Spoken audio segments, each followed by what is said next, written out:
I'm Cliff Smith and welcome to lesson 5 in my series of blues licks lessons.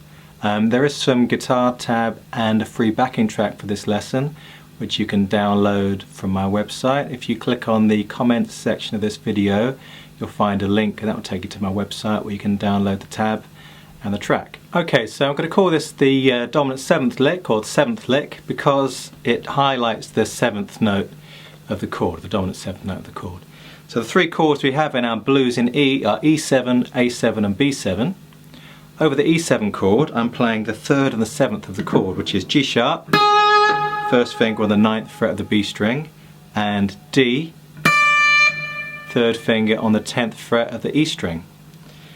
Okay, now what you might find with this lick is you can't really remember where it goes because it doesn't have an E in it. It can be a little bit hard to find. So the way to remember it is E is on the 12th fret of the E string. 2 frets down from that root note of E, that's where my 3rd finger goes for this lick, onto D, which is dominant 7th or flat 7th note. You'll always find the flat 7th 2 frets or 1 tone below the root note. There's E. Semitone or 1 fret below is D sharp, which is the major 7th. Doesn't work very well in blues, that one. 2 frets below the E is the flat 7th, which is the 7th of an E7 chord, and that's a D.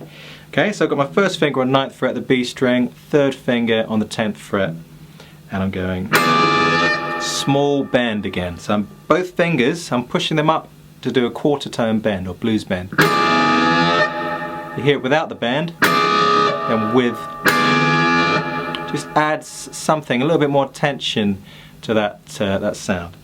Now when I go for the next chord, A7, I'm going to move it down. So there's A, my 3rd finger is going to go 2 frets below that on the 3rd fret of the E string.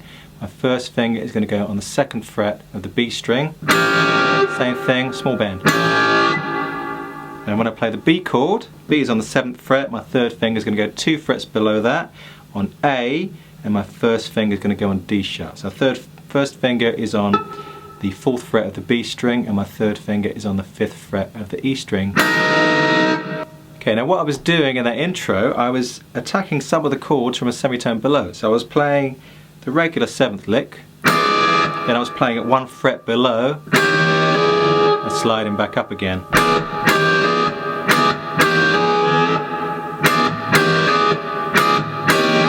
So you can get some really nice bluesy licks or bluesy riffs based on that. The A chord, E chord again,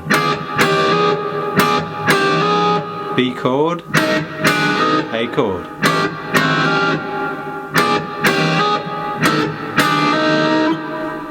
Okay, and what we can also do, we can take these licks up an octave. So this first one, 9th and 10th frets, can become 19th and 20th frets. It's a bit high, it's top of the neck for me, but you still get it and it doesn't sound bad.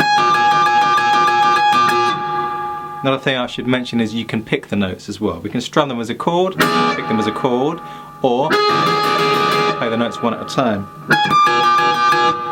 For the A lick, which is going to be 3rd and 2nd frets, I can add 12 to that, play that an octave higher on the 14th and 15th frets.